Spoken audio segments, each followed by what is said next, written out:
creativo. Y además se refiere a esta obra y en el mismo diálogo construimos la futura.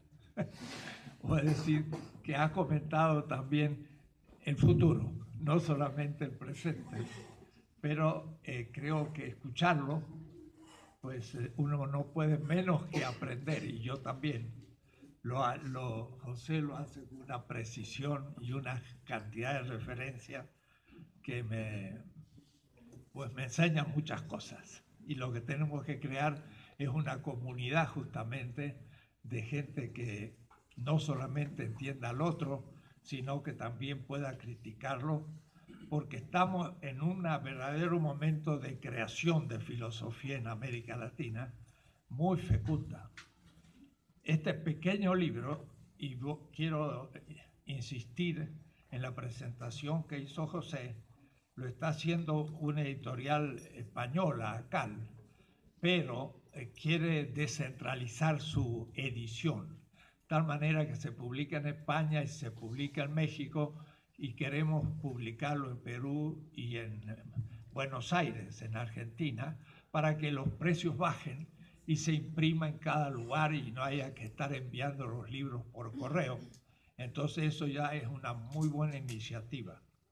Y esta colección en realidad nace de un gran militante, que es Ramón Grossfogel, que es una persona realmente que no solo piensa, sino que promueve.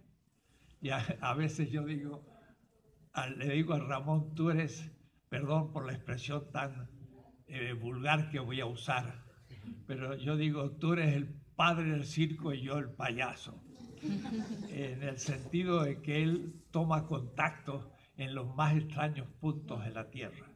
Y es notable porque Grossfogel, como suena, es un pájaro grande en alemán, de una familia judía, y que se escribe como se pronuncia, porque el padre, que era un argentino que después lo tuvo a Ramón en Puerto Rico, y Ramón, siendo judío, es un filo árabe convencido y antisionista a muerte, y entonces también son cosas muy extrañas, como Silvana, que ayer presentó un excelente libro que promueven un diálogo con el mundo árabe, siendo de origen nada menos que judía, por ejemplo. Esos son acontecimientos. Y lo nombro a él porque él abre un campo de posibilidades de diálogo. Es decir, de pronto me propone hablar en Rabat, en Marruecos, y exponer estos temas exactamente como lo ha hecho José con tanta claridad y avanzándose al libro, y por eso que uno aprende. Pero este tema, por ejemplo, en el mundo islámico es central, a tal punto que expuse algunos de estos temas en Rabat el año pasado, y en enero próximo va a haber un gran encuentro en Marruecos, seminario con mucha participación de centenares de intelectuales sobre la modernidad en el mundo musulmán. ¿Y por qué? Porque les toca el centro de su problemática, porque están ahí luchando chiitas contra sunitas, Arabia Saudita e Irán, y no se entiende eso sin un gran diálogo intercultural. Y el problema de la modernidad, enseñándole a ellos un seminario, le digo, ¿y qué pasó en el mundo árabe? En el siglo XVI se apagó. Y les aseguro que no saben mucho por qué se apagó.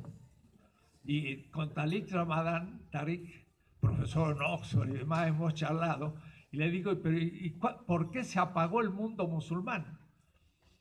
¿Por qué el mundo árabe no descubrió el Atlántico? Estaba ahí en las islas y estuvo 1300 años junto al Atlántico y no lo descubrió. Y dice, nunca lo habíamos pensado. Y le digo, la explicación de todo eso es América Latina. Abrió los ojos así.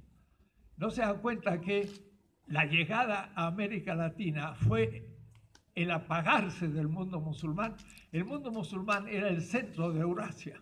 Iba de Marruecos hasta Filipinas y conectaba por sus caravanas a todo el mundo, la China, la India, con Bizancio, el mundo del Sub-Sahara, y estaba en el centro. De pronto, Portugal empieza a descubrir el Océano Atlántico del Sur, después que Castilla descubra el Atlántico tropical, hay 5 Atlánticos, y se conecta con América Latina, llegan toneladas de plata al Mediterráneo, se devalúa el dinero árabe sin haber perdido ninguna moneda, porque hubo devaluación por la entrada de ese capital originario del capitalismo que devalúa la plata en todo el mundo.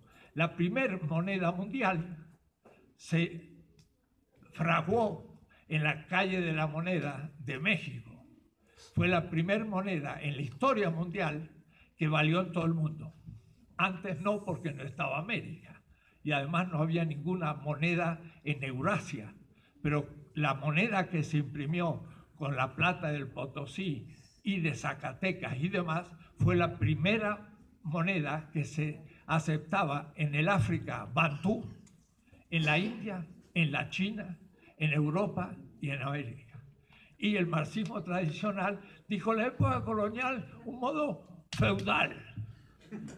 Y Sergio Bagú, gran historiador, 1949, dijo, no, ¿qué feudalismo? Esto fue capitalismo desde el origen, no más que era un capitalismo mercantil, con lo cual empezaba a corregir epistemológicamente toda la interpretación de izquierda de la historia. Para mí, la revolución epistemológica empieza con Sergio Bagú, porque destruye esa generalización del feudalismo. Creemos que el feudalismo es una categoría histórica mundial. Vale solo para Europa, ninguna otra cultura fue feudal. Y el mundo árabe menos, porque era una subcultura urbana, mercantil y nada feudal. No hubo feudalismo en ninguna parte, desde Marruecos hasta Filipinas. Pero miren qué cosa. Ramón Grossfogel me da un libro grande, como de 700 páginas, para que me prepare porque quiere que vaya a discutir en Irán, en Teherán, con algunos sabios. Y me da un libro. Y abro el libro y dice, origen del pensamiento chiita. El pensamiento chiita en la Edad Media.